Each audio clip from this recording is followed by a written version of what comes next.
RRB NTPC under graduate level की तैयारी कर रहे सभी छोटे भाई बहनों को मेरा प्यार भरा नमस्कार। साथियों, मुझे पता है आप सबकी तैयारी हो चुकी है और अभी आप रिवीजन सेक्शन में चल रहे हैं और इसी रिवीजन को मजबूत बनाने और आपके पेपर के पैटर्न की जानकारी देने के लिए हमने ये जो सेशन स्टार्ट किया है उसके 6वें दिन में आप सबका स्वागत करता हूं। आइए देखते हैं इस सेशन में किस तरह के सवाल शामिल किए गए हैं। पहला सवाल आपकी स्क्रीन पर ये रहा। सवाल आपको कह रहा त्रिज्या 5 सेंटीमीटर का एक वृत्त है। वृत्त के बाहर एक बिंदु से बिंदु x से कोई उससे खींची गई स्पर्श रेखा की लंबाई 12 सेंटीमीटर है। ठीक है, कोई दिक्कत नहीं है। ये एक वृत्त है, इसका एक केंद्र होगा O। वृत्त के बाहर एक बिंदु है जिसका नाम x है। यहाँ से कोई स्पर्श रेखा खींची गई है, इसको मान लीजिए मैं y ले लेता हूँ, ये स्पर्श रेखा है। ठीक है, लंबाई 12 सेंटीमीटर है। 5 सेंटीमीटर का अगर है ये 5 का है, ये है 12 का। ठीक है, अब आपको बोला वृत्त केंद्र से बिंदु x की दूरी ओ x की बात वो कर रहा है। ठीक है, अब अगर देखिए इसको अगर मैं y मान लिया, इसको अगर मैं z मान लूं और इसको मैं मान लेता हूं a, ये अगर 5 है तो ये भी 5 होगा। अब आप देखिए स्पर्श रेखा के फॉर्मूले से आपका फॉर्मूला बनता क्या है कि एक्स वाई का स्क्वायर बराबर हो जाएगा एक्स जेड और गुणे एक्स ए। यही तो कहानी है। अब एक्स जेड की वैल्यू कितनी है दी रही है, तो इसको आप एक्स ले लीजिए। तो एक्स जेड की वैल्यू एक्स और एक्स ए की वैल्यू कितनी हो जाएगी एक्स प्लस 10 और यहाँ एक्स वाई स्क्वायर कितना है 12 स्क्वायर। ठीक है, मतलब इसकी वैल्यू आनी चाहिए 144। मतलब आपको ऐसी दो संख्याएं चाहिए हैं कि संख्या और उसका 10 जोड़ करके अगर मैं उसको गुणा करूं तो उसकी वैल्यू कितनी आ जाए 144। अब आप देखिए 144 का जो मोटा मोटा मामला है, 144 कटता किससे किससे है। अगर 2 से कटेगा तो 72 आएगा, 3 से कटेगा तो 3 चौके 12, 3 8 24 आएगा, 4 से कटेगा तो 4 तिहाई 12, 4 6 24 आएगा, 36 और 4, 6 से कटेगा तो 6 दूनी 12, 6 चौके 24 और 6 यहाँ 18 का फर्क है, मुझे 10 का फर्क चाहिए। अब 8 से कटेगा तो 18 8 144, 8 और 18। ठीक है, मतलब x की वैल्यू है 8 और ये है 18। अब अगर x की वैल्यू 8 है तो आपसे पूछ क्या रहा, वृत्त के केंद्र से x की दूरी मतलब OX की बात हो रही है, OX की बात हो रही। तो ये 5 है, ये 8 है, मतलब OX की जो लंबाई है वो कितनी है 13 सेंटीमीटर दिया गया है ऑप्शन नंबर 4 में। लग गया सवाल। ठीक है, बात कर लेते हैं अगले क्वेश्चन की। अगला सवाल हमसे क्या कह रहा है, अगला सवाल हमसे कह रहा है जान एक काम को 12 दिनों में, अंजू उसी काम को 20 दिनों में, दोनों मिलकर 6 दिनों तक करते हैं। कार्य का शेष भाग कितना है, जितना हो चुका है उसको आप अलग कर दीजिए तो जो बचा हुआ है वही आपका उत्तर है। अब देखिए जॉन कितने दिनों में कर रहा है 12 दिनों में, और कौन है अंजू कितने दिनों में कर रही है 20 दिनों में। इन दोनों का एलसीएम निकालेंगे तो सीधी सी बात है, ये तो 4 पंचे 20, 3 यहाँ से बच जाएगा तो 20 तिहाई 60, मतलब टोटल वर्क 60 है। मतलब इसकी इफिशियंसी है 5, इसकी इफिशियंसी है 3, दोनों के मिलाकर के 8। इन लोगों ने 6 दिन काम किया, मतलब 48 काम हो गया। तो जो शेष काम बचा, शेष काम कितना बचा 60 काम था, 48 हो चुका है तो बचा कितना 12।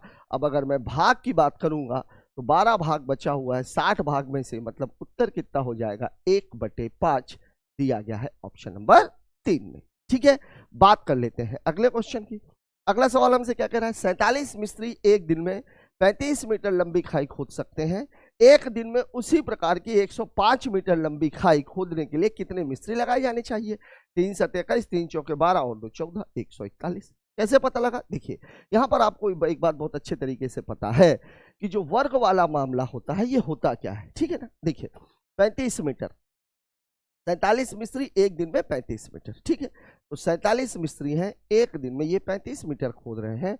अब आपको कितना मीटर खुदवाना है 105। सीधी सी बात है, ये कितने गुना है 3 गुना है, तो ये भी 3 गुना होगा। ठीक है ना, इसको अगर आप x मान लोगे तो अब ये अगर आप इसको कैलकुलेट करते रह जाओगे 105 गुणे 47/35, ये कर दिया 3 और 3 का गुणा करोगे तो 141 ही आएगा। ये लगाने का तरीका, लेकिन मुझे नहीं लगता कि इस सवाल में आपको कलम भी चलाने की आवश्यकता होनी चाहिए। ठीक है, बात कर लेते हैं अगले क्वेश्चन की। ये देखिए MNO और PQR क्षेत्रफल 81 सेंटीमीटर 140 सेंटीमीटर स्क्वायर वाले दो समरूप त्रिभुज हैं। QR बराबर कितना है 16.8, तो NO का मान ज्ञात कीजिए।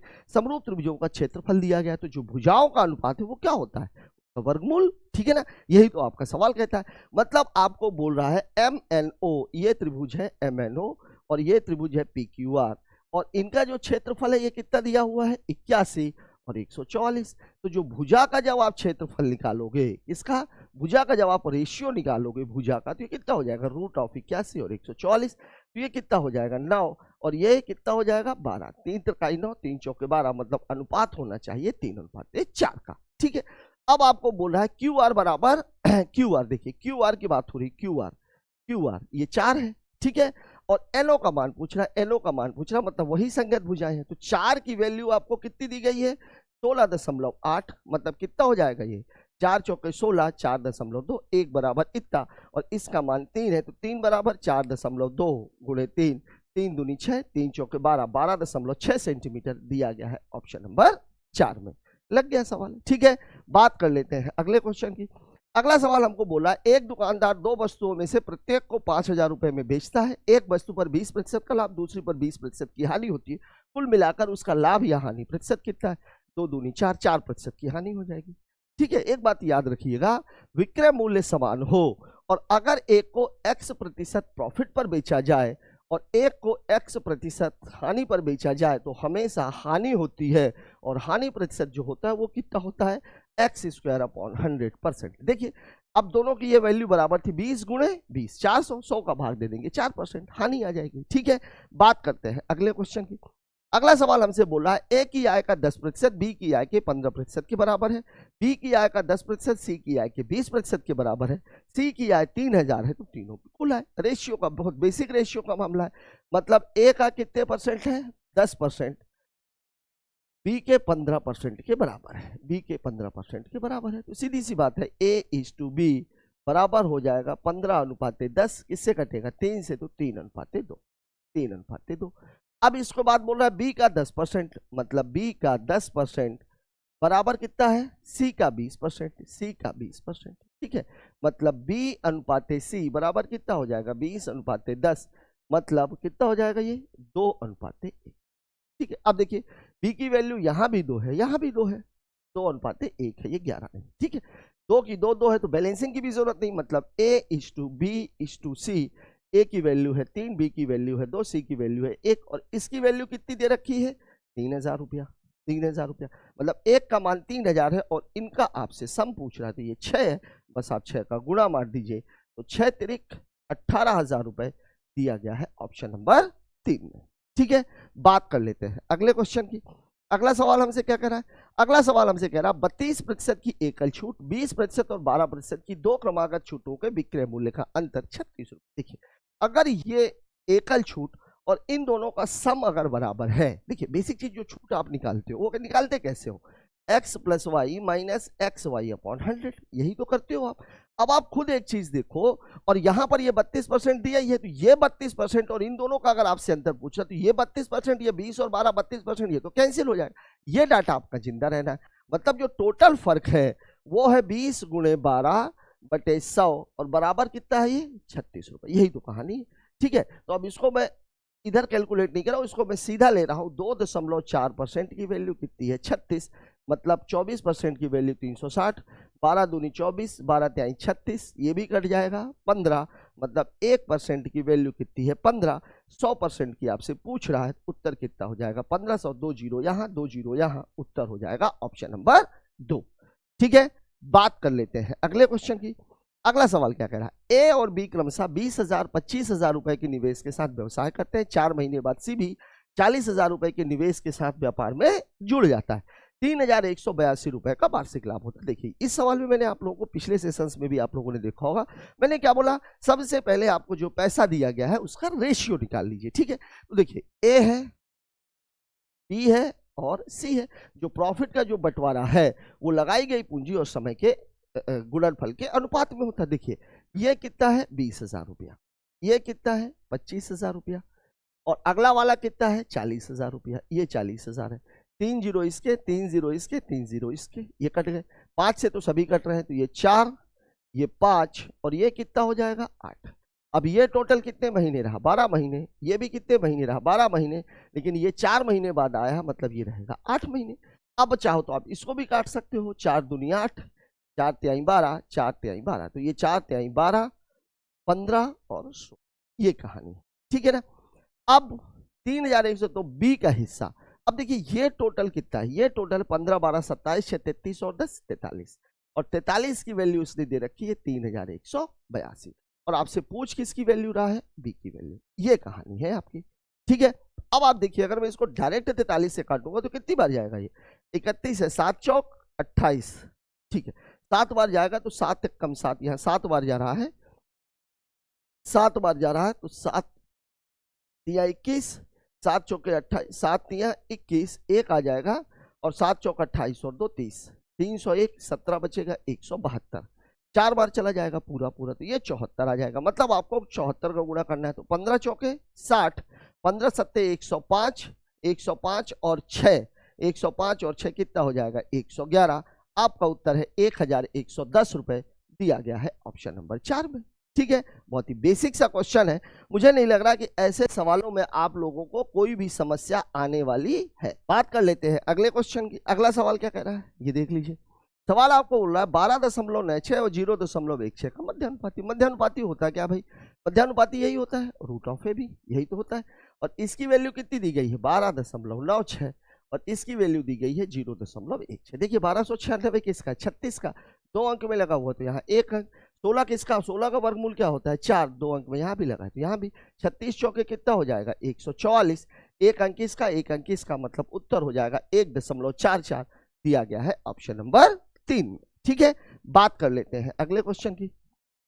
अगला सवाल हमसे क्या कह रहा है, a माइनस बी बराबर 5 है, ए बी बराबर 25 है, तो ए क्यूब माइनस बी क्यूब का मान ज्ञात कीजिए। अब आप देखिए ए क्यूब माइनस बी क्यूब के 2 फॉर्मूले आपके पास है। पहला फॉर्मूला क्या होता है, पहला फॉर्मूला ये होता है कि A cube minus B cube बराबर क्या हो जाता है, ए माइनस बी का होल क्यूब और plus 3ab A minus B. एक तो ये फॉर्मूला है। दूसरा फॉर्मूला है A cube minus B cube बराबर होता है A minus B A square minus A B plus B square.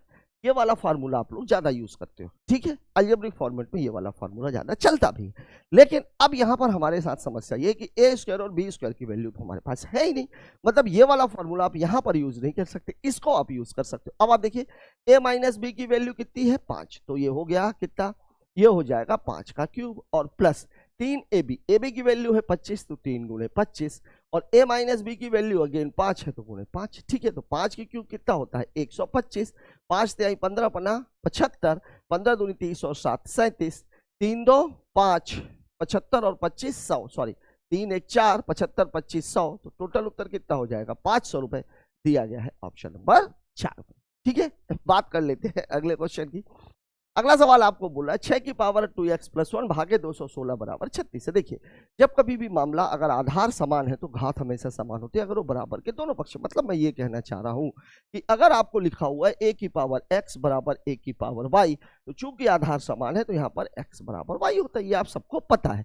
आपको सवाल में दे रहा है 6 की पावर 2x प्लस 1 बटे 216 बराबर कितना है 36, ये 216 भी उधर चला जाएगा, और इन ये सब 6 के फॉर्मेट में, तो 6 की पावर 2x प्लस 1 बराबर 216 का मतलब 6 की घाते 3, ये 6 की घाते 2, मतलब ये मामला है 6 की घाते 5 का, दोनों का आधार समान है, ये आपका कैंसिल ही हो गया। तो 2x प्लस 1 बराबर कितना है 5, मतलब 2x बराबर 5 माइनस 1 बराबर 4, तो x बराबर 4 बटे 2, मतलब उत्तर कितना हो जाएगा 2, दिया गया है ऑप्शन नंबर 2 में। लग गया सवाल, ठीक है। बात कर लेते हैं अगले क्वेश्चन की। अगला सवाल हमसे बोला 6000 रुपए की एक राशि 3/2 वर्षों के लिए 20% की दर से प्राप्त होने वाली राशि ज्ञात कीजिए जब चक्रवृद्धि ब्याज अर्धवार्षिक रूप से संयोजित किया जाए। राशि ज्ञात कीजिए मतलब अमाउंट की बात कर रहा है, ठीक है। अब अगर अर्धवार्षिक का मामला है तो दर क्या हो जाती है, जो दर हो जाती है वो हो जाती है आधी आधी, मतलब ये तो हो गई 10% की, ठीक है। और जो समय है, जो टाइम है, ये क्या हो जाता है डबल, 3/2 गुणे 2, मतलब ये कितना हो गया 3 वर्ष, ये कहानी हो गई। अब आप एक चीज ये देखो कि इस सवाल में हमें क्या करना, क्या है अर्धवार्षिक रूप से होने वाली राशि, ठीक है। 3 साल के लिए मैंने आप लोगों को फॉर्मूला क्या बताया था 3 3 और 1 का, अगर ये 10% है तो ये तो 10 ही रहेगा, ठीक है ना। अब ये वाला मामला कितना है, ये वाला मामला कितना है, ये हो जाएगा 10 गुणे 10/100, ये आपको याद होना चाहिए, वैसे ये हो जाएगा 1 आ जाएगा, ठीक है। अब ये वाला कितना हो जाएगा 1 गुणे 10/100, 1 0 1 0 कैंसिल। अब ये देखिए 10 त्याई 30%, यहाँ पर 1/3 3%, और यहाँ पर 0.1 है, 0.1 में 1 का गुणा होगा तो 0.1 ही आएगा, 0.1%। मतलब ये पूरा मामला हो गया 33.1%। लेकिन ये क्या है, ये आपका CI है, तो 133.1% ये क्या हो जाएगा आपका अमाउंट। अब आप देखिए 1% की वैल्यू कितनी है, 2 जीरो आप छोड़ दीजिए, बचेगा कितना 60, बस आप इसमें 60 का गुणा मार दीजिए। तो 6 कम 6, पहले दशमलव और दशमलव कैंसिल, 6 कम 6, 6 तिरिक 18, 6 तिरिक 18 और 1 19, 6 कम 6 और 1 7, आपका उत्तर हो जाएगा 7,986 रुपए दिया गया है ऑप्शन नंबर 1 में। देखिए यहां पर आप एक बात ध्यान रखिए, मूलधन को हमेशा 100% मान करके चलते हैं, और जब कैलकुलेशन परसेंटेज में होता है तो आप केवल 1% की वैल्यू को उस परसेंट पे ला करके जोड़ दीजिए, ठीक है। अब अगर मूलधन 100% है, ब्याज 33.1 आ रहा है, मतलब अमाउंट कितना हो जाएगा 133.1%, क्योंकि 100% मूलधन का उसमें जुड़ जाएगा। मूलधन और ब्याज जुड़ता है तभी मिश्र धन बनता है, ठीक है। बात करते हैं अगले क्वेश्चन की। अगला सवाल हमको बोला है एक निश्चित धनराशि पर 3 वर्षों की अवधि के लिए 50% वार्षिक चक्रवृद्धि ब्याज और साधारण ब्याज का अंतर कितना है 2100 रुपए। यहां मैंने आप लोगों को बताया भी था कि अगर मामला 3 वर्ष का है तो कहानी तो ये बनेगी 3 3 और 1, ठीक है। 50% है तो यहाँ तो 50% का ही गुना होगा, यहाँ पे 50 गुणे 50 बटे 100, 1 2 1 2 मतलब ये हो गया 25, और यहाँ पर 25 गुणे 50 बटे 100, 50 दूनी 100, 25 में 2 का भाग दोगे 12.5%। ये आपकी कहानी। अब इसको क्या बोलते हैं, ये कहलाता है SI। इस पूरे को हम क्या बोलते हैं, ये कहलाता है CI। और ये वाला जो हिस्सा है, ये वाला हिस्सा, ये वाला हिस्सा, ये कहलाता है CI माइनस SI। ये आपको ध्यान में रखना। अब आपको अंतर की बात हो रही, तो अंतर तो केवल ये वाला है, मतलब ये 25 और प्लस 25 त्याई 75, 75 प्लस 12.5 मतलब ये हो जाएगा 87.5%, और 87.5 की वैल्यू होती है 7/8, ठीक है ना। अब 7 की वैल्यू कितनी दी गई है 2100 रुपया, मतलब ये कितना हो जाएगा 300। 1 की वैल्यू अगर 300 है तो 8 की वैल्यू कितनी हो जाएगी 2400 रुपए। यही आपके सवाल का जवाब है, दिया गया है ऑप्शन नंबर 2 में, ठीक है। मजा आ रहा है कि नहीं आप सबको, देखिए कितने बढ़िया सवाल दिए गए। इस सवाल को देख लीजिए, 4 की घात 91, 92 और 93 इज डिविजिबल बाय। डिविजिबिलिटी का एक बहुत ही फेमस क्वेश्चन है, और ऐसे सवालों में जहां पर आधार समान है, घात बढ़ रही हो चाहे घट रही हो, जो सबसे छोटी घात है उसे कॉमन ले लिया जाता है। मतलब सवाल में ये हो जाएगा, आपको दिया गया है 4 to the power 91, 4 to the power 92 और 4 टू द पावर 93। 91 को मैं कॉमन ले लेता हूं, तो यहां से कितना बचेगा 1, यहां से बचेगा 4 की घात 1, यहां से बचेगा 4 की घात 2। अब ये 4 की घात 91 तो एज इट इज रहेगा, ये हो जाएगा 1 + 4 + 16, मतलब 4 की घात 91 और गुणे 16 4 20 और 1 21, ठीक है। 3 से कटेगा, 7 से कटेगा, 4 की तो बहुत सारी घात है, ठीक है। अब आप देखिए 13 से कटेगा क्या, पॉसिबल नहीं है। 17 से कटेगा क्या, पॉसिबल नहीं है। 11 से कटेगा क्या, पॉसिबल नहीं है। 7 से कट जाएगा, क्यों, क्योंकि 21 7 से कट रहा है। आपका उत्तर हो जाएगा ऑप्शन नंबर 4, ठीक है। बात कर लेते हैं अगले क्वेश्चन की। अगला सवाल हमसे कह रहा है एक व्यक्ति 12 किलोमीटर प्रति घंटा, 24 किलोमीटर प्रति घंटा, 10 किलोमीटर प्रति घंटा की गति से एक त्रिभुज की बराबर भुजाएं मतलब समबाहु त्रिभुज है, और समबाहु त्रिभुज बोले चाहे बराबर भुजाएं मतलब तीनों की जो दूरी है वो समान है। और अगर दूरियां समान हो और 3 हिस्सों में बटी हुई हो तो हमारा फॉर्मूला क्या हो जाता है, हमारा फॉर्मूला हो जाता है D1 + D2 + D3 upon D1 upon S1 + D2 upon S2 + D3 upon S3। ये किसका है, एवरेज स्पीड का। ये तो कहानी है। अब तीनों की दूरियों को आप एक ही एक मान रहे हो, ठीक है, तो ये टोटल दूरी तो 3 हो जाएगी। यहाँ कितना है 1/12, 1/24 और 1/10। यहाँ ध्यान रखिएगा 3ABC वाला फॉर्मूला यूज मत करिएगा। 12 24 और 10 का देखिए 24 तो ऑलरेडी है, 24 में दोनों को में कॉमन है, ठीक है ना, दो दोनों में कॉमन है, ठीक है ना, तो 2 को आप छोड़ दीजिए बचेगा 5, तो 24 पंचे 120, और ये 120 कहाँ पहुंच जाएगा ऊपर, ठीक है। अब आप देखिए 12 दहम 120, 10 एकम 10, ये 10 आएगा, प्लस 24 पंचे 120, 5 एकम 5, 12 दहम 120, ये 12, ठीक है। 12 5 17 10 27, मतलब ये कितना हो जाएगा 360/27, ठीक है। 9 से कट रहा है, 9 3 27, 9 चौके 36, 40/3 वैल्यू कितनी हो जाएगी 13.33 दिया गया है ऑप्शन नंबर 2 में, ठीक है। बात कर लेते हैं अगले क्वेश्चन की। अगला सवाल हमसे कह रहा है 44 बेसिक सिंप्लीफिकेशन का क्वेश्चन। इस सवाल को लगाने के लिए क्या करना है, बस यहाँ पर ये 130 और ये 25 जुड़ जाएगा तो ये टोटल वैल्यू कितनी हो जाएगी 155। यहाँ 44 गुणे 12 है 480 और 48 480 20 500 528, बस ये 528 में से 155 घटाना है। मैं एक काम करता हूँ 45 इसको भी दे देता हूँ तो ये 200 हो जाएगा, 500 में से 200 घटेगा तो 300 बचेगा और 45 इसमें जोड़ दूंगा तो 8 5 13 4 2 6 1 7, उत्तर 373 दिया गया है ऑप्शन नंबर 4 में। ठीक है, बात कर लेते हैं अगले क्वेश्चन की।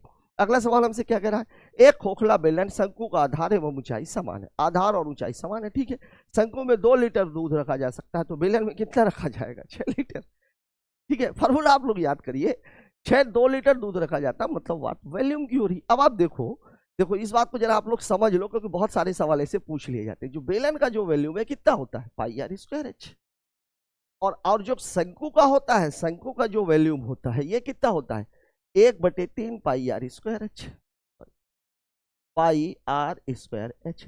अब अगर आर और एच को मैं बराबर कर दूं, पाई तो ऑलरेडी बराबर है, मतलब सीधी सी बात यह है कि शंकु बेलन का 1/3 होता है या बेलन शंकु का 3 गुना होता है। तो अगर यहां पर 2 लीटर आ रहा है तो इसका 3 गुना कितने लीटर हो जाएगा 6 लीटर। सवाल को लगाने की आवश्यकता है क्या, मुझे तो नहीं लग रहा है। ठीक है ना, बात करते हैं अगले क्वेश्चन की। अगला सवाल हमसे बोला एक बस 1 घंटे 15 मिनट में 60 किलोमीटर चलती है और कार 45 मिनट में वही दूरी करती है, बस और कार की गति का अनुपात। कैसा सवाल है, मैं आप लोगों को बार बार एक चीज बता रहा हूं कि टाइम डिस्टेंस एंड स्पीड से यह क्वेश्चन जरूर आता है। जहां दूरी समान होती है वहां चाल और समय का अनुपात एक दूसरे का अपोजिट होता है। अब आप खुद देखिए 60 किलोमीटर कार भी चल रही है, 60 किलोमीटर बस भी चल रही है, तो यहां पर जो टाइम का रेशियो दे रखा है 1 घंटे 15 मिनट मतलब 75 है और ये 45 है, तो रेशियो कितना हो जाएगा 5 और 3 का। ठीक है ना, तो स्पीड का रेशियो कितना हो जाएगा 3 और 5 का, और यही आपसे पूछ रहा है, उत्तर दिया हुआ है ऑप्शन नंबर 4 पे। लग गया सवाल। ठीक है, बात कर लेते हैं अगले क्वेश्चन की। अगला सवाल हमसे बोल रहा है माध्यिका बराबर 11, माध्य बराबर 11, तो बहुलक का मान ज्ञात कीजिए 11 ही होगा। ठीक है ना, देख लिए फॉर्मूला क्या बोलता है, मोड बराबर होता है 3 मीडियन माइनस 2 मीन। ठीक है, ये दोनों ही अगर 11 11 दिए गए हैं, 11 11 दिए गए तो सीधी सी बात है ये मामला 33 माइनस 22 का है, उत्तर कितना है 11। दिमाग में बैठा लीजिए, अगर मोड मीडियन में अगर कोई 2 बराबर दिया हुआ तो तीसरा उसी के बराबर होगा। ठीक है ना, बात करते हैं अगले क्वेश्चन की। अगला सवाल हमको बोला है ए बराबर बी प्लस सी, समीकरण A X square plus B X minus C बराबर 0 के लिए मूल समान होंगे। मूल समान कब होते हैं, मूल समान होते हैं बी स्क्वायर बराबर 4ac, तब की बात हो रही है। ठीक है, इसको हम कंपेयर किससे करते हैं, इसको हम कंपेयर करते हैं A X square plus B X plus C से। ठीक है, अब आप देख लीजिए सी बस की वैल्यू बदली हुई है। अब यहां अगर मैं देखूं तो ये AC आ रहा है, तो क्यों ना मैं B को भी AC के फॉर्मेट में निकाल लूं। तो B को अगर आप AC के फॉर्मेट में निकालोगे, आपको सवाल में दिया हुआ है A बराबर B प्लस C, मुझे B निकालना है तो B बराबर हो जाएगा A माइनस C। यही तो कहानी बनेगी, यही तो कहानी बनेगी। अब आप देखो, अगर मैं देखूं कि A माइनस C का होल स्क्वायर बराबर 4 इंटू A और इंटू C की वैल्यू है माइनस। ठीक है, तो ये कितना हो जाएगा A square plus C square और माइनस 2AC, ये वाला इधर आ जाएगा तो प्लस 4AC बराबर कितना 0। अब ये देख लीजिए फॉर्मूला किसका बन गया, ए स्क्वायर प्लस सी स्क्वायर प्लस 2AC, ये फॉर्मूला है ए प्लस सी का होल स्क्वायर बराबर 0, मतलब ए प्लस सी बराबर 0, मतलब ए की वैल्यू हो जाएगी माइनस सी, दिया गया है ऑप्शन नंबर 2। ठीक है, लग गया क्वेश्चन। ठीक है, बेसिक चीज ये थी कि आपको कन्वर्ट किसको करना था, ये वाला डाटा आपको दिया हुआ था। यहां अगर ये फॉर्मेट AC में है तो क्यों ना हम B को भी AC के फॉर्मेट में ले ले, सवाल तुरंत लग जाएगा, क्योंकि A और C दोनों को अगर आप B के फॉर्मेट में बदलना चाहोगे तो वो यहां से पॉसिबल नहीं है। ठीक है, बात कर लेते हैं अगले क्वेश्चन की। अगला सवाल हमसे बोला 9.5% प्रतिवर्ष साधारण ब्याज की दर से 6 वर्षों के लिए निवेश की गई धनराशि पर अर्जित ब्याज 456 रुपए। SI की बात हो रही है, और SI में जो ब्याज होती है, जो SI जो होती है, SI में ये क्या होती है R इंटू टी, परसेंट के मामले में। देखिए R आपको दिया हुआ है 9.5, T आपको दिया हुआ है कितना दिया हुआ है 6 वर्ष, सॉरी उल्टा लिख रहा हूं मैं, 9.5 गुणे 6 तो कितना हो जाएगा 6 पंचे 30, 9 छक्का 54 और 3 57%। ठीक है, आपसे पूछ क्या रहा है, राशि पूछ रहा है, मतलब 57% की जो वैल्यू है ये दी गई है 456, और आपसे 100% की वैल्यू पूछ रहा है। ठीक है, डाटा हमारा बिल्कुल सीधा सीधा, मतलब ये इससे कट रहा होगा तो 7 है तो 8, 8 सत्ते 56, 8 सत्ते 56, 8 पंचे 40, 5 45, देखिए पूरा कट रहा है। तो A की वैल्यू कितनी है 8, तो सीधी सी बात है 100 की वैल्यू कितनी हो जाएगी 800। यही आपके सवाल का जवाब है, दिया गया है ऑप्शन नंबर 4 में। ठीक है, बात कर लेते हैं अगले क्वेश्चन की। दो संख्याएं 3:5 के अनुपात में है, लघुत्तम समापवर्तक ज्ञात कीजिए। देखिए इन दोनों के बीच में कुछ भी कॉमन नहीं है, मतलब ये ए है और ये बी है, और जो एलसीएम होता है इसको आप डिटेल में जाकर के वीडियो में देख लीजिएगा, वो होता है HCF गुणे ए गुणे बी। अब देखिए एलसीएम आपको दिया कितना है, 60 है। ठीक है, मतलब HCF बराबर कितना हो जाएगा, 60/3 गुणे 5, मतलब कितना आ जाएगा 4। और आपसे पूछ रहा है योग, तो योग कितना हो जाएगा 3 धन 5 और गुणे 4, मतलब उत्तर कितना आ जाएगा 32, दिया गया है ऑप्शन नंबर 1 में। ठीक है, बात कर लेते हैं अगले क्वेश्चन की। अगला सवाल बोल रहा है एक वृत्त का व्यास 35 सेंटीमीटर है, त्रिज्या खंड के चाप की लंबाई आपसे पूछी जा रही है।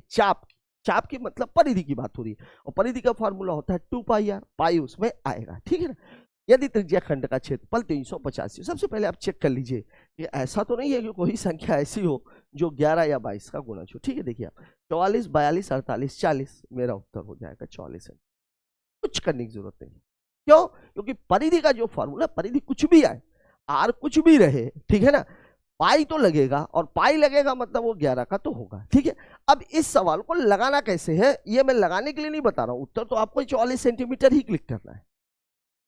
ठीक है ना, तो अगर कहीं पर भी परिधि आपसे पूछी जाए तो सीधा सीधा आप देख लीजिए कि वो 11 का गुणज है कि नहीं है। बात करते हैं अगले क्वेश्चन की।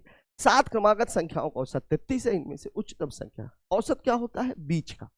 औसत कहाँ का रहता है, बीच का। अब अगर ये बीच का मामला 33 है, 7 संख्याएं हैं, तो इसके आगे 3 ही संख्याएं तो होंगी, तो भैया 34 होगी, 35 होगी और 36 होगी। उच्चतम संख्या 36 है।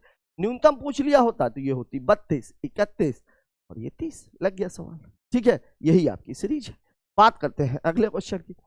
अगला सवाल हमसे बोला 60 सेंटीमीटर त्रिज्या का एक हवा का बुलबुला हवा में तैर रहा है। ठीक है, बुलबुले के शीर्ष का उन्नयन कोण 60 डिग्री और केंद्र का उन्नयन कोण 45 डिग्री है। ठीक, ये मान लीजिए कोई एक वो है मामला है, ये मान लीजिए एक बुलबुला है इतना बड़ा ये है, इसका केंद्र ये वाला है। ठीक है ना, यहां से यहां पर कोई एक आदमी है, ये इसको भी देख रहा है और ये इसको भी देख। ठीक है, ये वाला जो एंगल है ये दिया हुआ है 60 का, और ये वाला जो एंगल है ये दिया हुआ है 45 का। अब आप थोड़ा सा ये वाला फॉर्मूला याद करें। देखिए ये वाला अभी मैंने एक दिन आप लोगों को बताया भी था। देखिए ये कितना है 60 है, ये कितना है 45 है। अब अगर मैं 1060 की बात करूं तो ये 1 होगा, तो ये कितना होगा √3, ओ सॉरी उल्टा लिख दिया मैंने, 1060 की वैल्यू √3 होती, तो ये √3 होगा, तो ये कितना होगा 1। 45 का मामला अगर ये √3 है तो ये पूरा का पूरा जो हिस्सा है ये √3 होगा, और अगर ये 1 है मतलब इसकी वैल्यू होगी √3 - 1।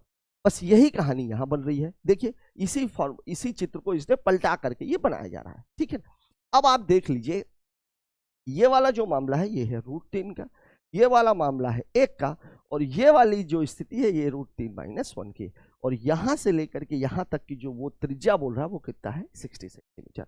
मतलब आपसे पूछ क्या रहा है, आपसे पूछ रहा है क्या बोल रहा है, बुलबुले के केंद्र की ऊंचाई। केंद्र की ऊंचाई यहां से जमीन से कितनी है पूरी 1, ये कितनी है √3 - 1, √3 - 1 की वैल्यु 60 है, और 1 की वैल्यू आपसे पूछी जा रही है।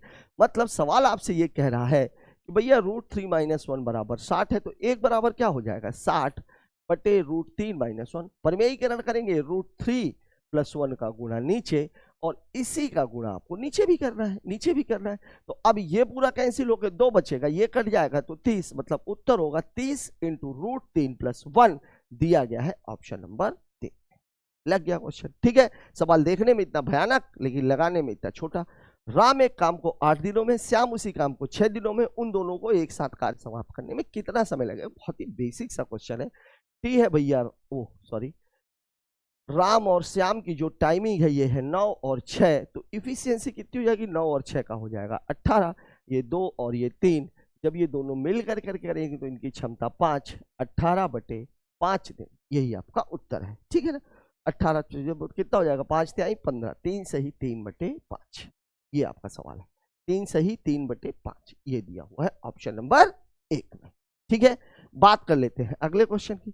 अगला सवाल हमसे कह रहा है एक टीम में 16 खिलाड़ी है जिनकी औसत आयु 6 माह घट जाती है जब एक 28 वर्षीय खिलाड़ी को नए खिलाड़ी से बदल दिया जाता है। नए खिलाड़ी की आयु ज्ञात करिए।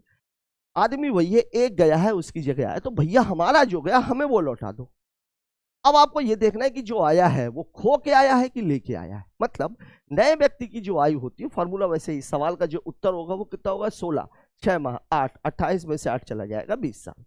ठीक है, मैं क्या बोल रहा हूं कि जो नए की जो आयु होगी, नए की जो आयु होगी, इससे आप चाहे फॉर्मूला समझ लीजिए, चाहे ट्रिक समझ लीजिए, जो भी समझ लीजिए, वो जो पुराना गया है, पुराने की आयु या वजन जो भी मामला हो, पुराने की आयु या वजन प्लस माइनस संख्या गुणे वृद्धि या कमी जो भी हो रही हो, वृद्धि होगी तो प्लस या कमी।